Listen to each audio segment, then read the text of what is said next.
সপ্তাহে ৭২ ঘন্টা private practice করতে পারবেন না সরকারি মেডিকেল কলেজের চিকিৎসকেরা। নির্দেশিকা জারি করল পশ্চিমবঙ্গ স্বাস্থ্য দফতর। নয়া নির্দেশিকায় স্বাস্থ্য দফতর জানিয়েছে, রোগী ভর্তি করার পর সংশ্লিষ্ট রোগীর আরও নিবিড় পর্যবেক্ষণ নিশ্চিত করার লক্ষ্যেই এই সিদ্ধান্ত। সেই কারণেই সরকারি মেডিকেল কলেজের চিকিৎসকদের জন্য প্রাইভেট প্র্যাকটিস করার বিধিনিষেধ জারি করল স্বাস্থ্য দফতর। প্রতিটি সরকারি হাসপাতালের প্রতিটি বিভাগে আলাদা আলাদা চিকিৎসকদের জন্য সপ্তাহে একদিন অ্যাডমিশন ডে নির্দিষ্ট করা থাকে। ওই দিন সংশ্লিষ্ট বিভাগে যে সমস্ত রোগী ভর্তি হন তা কোনো একজনের আন্ডারে। নয়া নিয়ম অনুযায়ী যেই দিন যে চিকিৎসকের অ্যাডমিশন ডে থাকবে তার পরবর্তীতে ৭২ ঘন্টা তিনি প্রাইভেট প্র্যাকটিস করতে পারবেন না।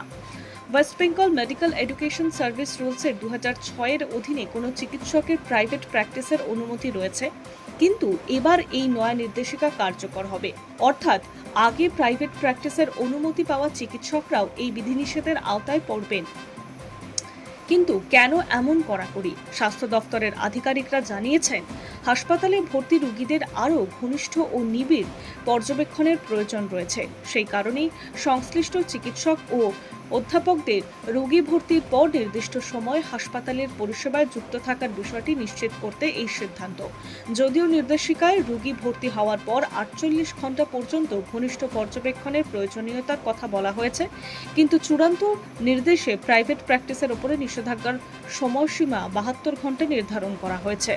চিকিৎসকরা জানিয়েছেন, এর অর্থ সপ্তাহে ৭২ ঘন্টা, মাসে প্রায় ১৫ দিন প্রাইভেট প্র্যাকটিস করা যাবে না। নয়া নির্দেশিকায় স্বাস্থ্য দপ্তর স্পষ্ট জানিয়েছে, এই নির্দেশ অবিলম্বে কার্যকর করা হলো এবং রোগীর পরিবারের স্বার্থেই তা জারি করা হয়েছে। রাজ্যের প্রতিটি মেডিকেল কলেজের অধ্যক্ষ, ডিরেক্টর এবং সুপারদের কাছে পাঠিয়ে দেওয়া হয়েছে নয়া নির্দেশিকা। Hi news network.